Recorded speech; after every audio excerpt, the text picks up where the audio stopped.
Hi friends, welcome back to my channel Testing Mini Bytes. I am your friend Amudan Shaktivel, and today we're going to see about another use case on how we can use predicate interface into our test automation space. Again, this basically gives an understanding on how we can use it in Java so that you can take this knowledge and apply on a particular test automation use case. Right? We have seen about these use cases in the previous videos. If you haven't watched that, please do watch that so that you can get an enough understanding on how to use this. Okay, good. So without wasting much time, let me get into my IntelliJ workspace. And I have already created the scenario for us. So the scenario is like I have a list of numbers. Now what I want to do, I need to separate these numbers into two. So basically I want to separate the odd numbers and the even numbers, and I want to store them in a separate collections.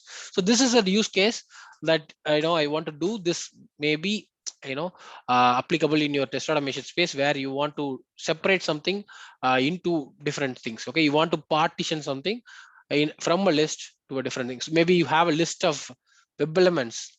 Okay, you want to partition them, maybe with the ones having the input tags, with the one having the a tags. Okay, you want to do that. How will you do that? So in those cases, maybe you can utilize the same scenario. But for now, you could have think about all the far loop, if condition, and other stuff. But if you have watched the other previous videos, then you would have think about some way like this. Okay, so let me create a utility method to solve this purpose. Okay, maybe I don't know how to name it. Maybe manipulate numbers, and then this may be numbers. I pass the numbers. I want to also pass the predicate. So maybe the predicate I can create something like this. So it's a predicate of integer, so is even. So I'm having a condition, so I having a predicate that checks whether the number is even. It's a simple condition, right? Just import this particular class from java.util.function and I'll pass this is even. Okay, now I'll also create a method. Okay, and let me name this as rule because it's be more reasonable. Now what I can do, I can return numbers dot stream. I open a stream, I open a parallel stream so that I can fastly process them, and I want to filter out only the numbers that are matching this particular rule, that is even number rule, and then I want to collect them into a list. Okay, now I make the return type to a list of integer. So whatever this particular list is giving me is basically a list of even numbers, right? So now I have a list. Now we can also do manipulate numbers and the numbers, and you can call the is even dot negate. So negate is a method that converts. So it is not even, then it will be odd. So basically this list is going to give me all the odd numbers, right? So basically it's odd numbers. So what I can do, excuse me guys, so what I can basically print out these lists, so that, so I'm printing the odd numbers, I'm also printing the even numbers.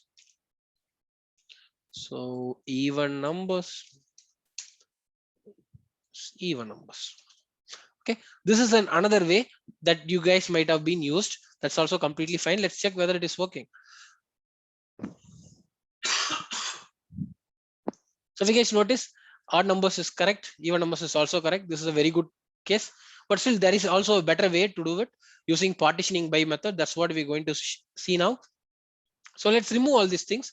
Okay, and then let's also create a one more method. Let's say partition based on rule. Okay, maybe I shouldn't have removed that. Let's keep it coming. Okay, I will only remove this. Okay, because we might need that. Partition based on rule. So I create a method where I pass the numbers as well as is even. Okay, this is the rule that I want to partition this list by, right?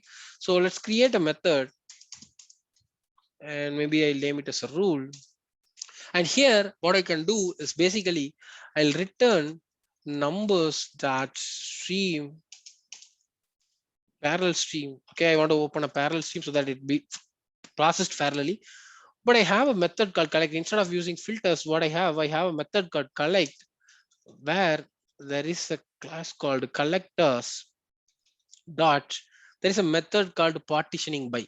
Okay, this method is going to accept a predicate. So what are the rule I have? So I have this particular rule.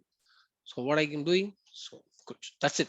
So what it does is basically it has it. You passed a list. Okay, I'm opening a stream of connection, all those stuff. So it will, for each of these numbers, it will apply this rule. Okay, so first one, it will apply this rule. It's not matching, so it will store it in a list that is not matching its rule. Okay, and then next number is 2. 2 is matching this condition, so this will put it into a list that is matching this rule. Okay, so if you notice, the return type is basically a map of key with boolean and value is list of integer.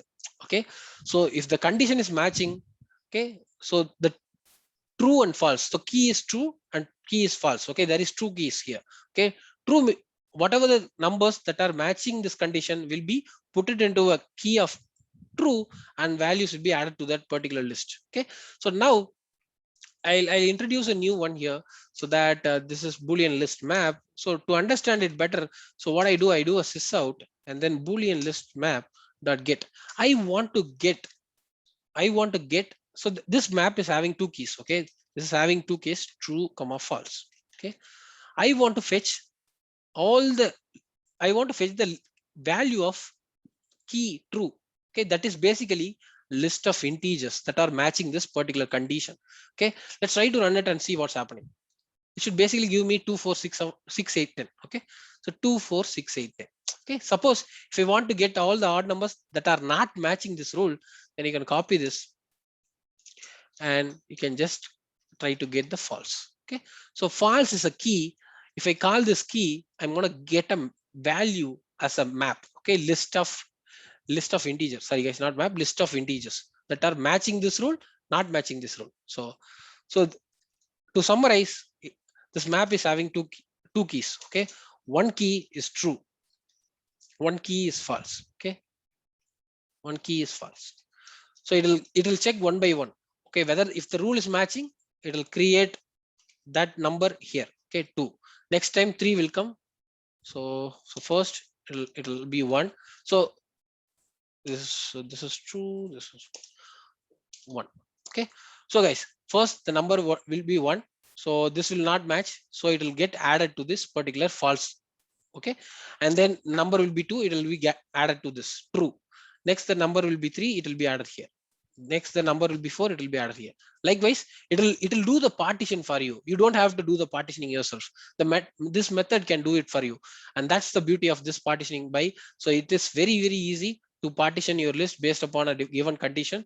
Please use that in your particular test automation space and let me know how what are the benefits that you're getting. See you guys in another great video. Until then, Tata Bye from Amudan. See you guys.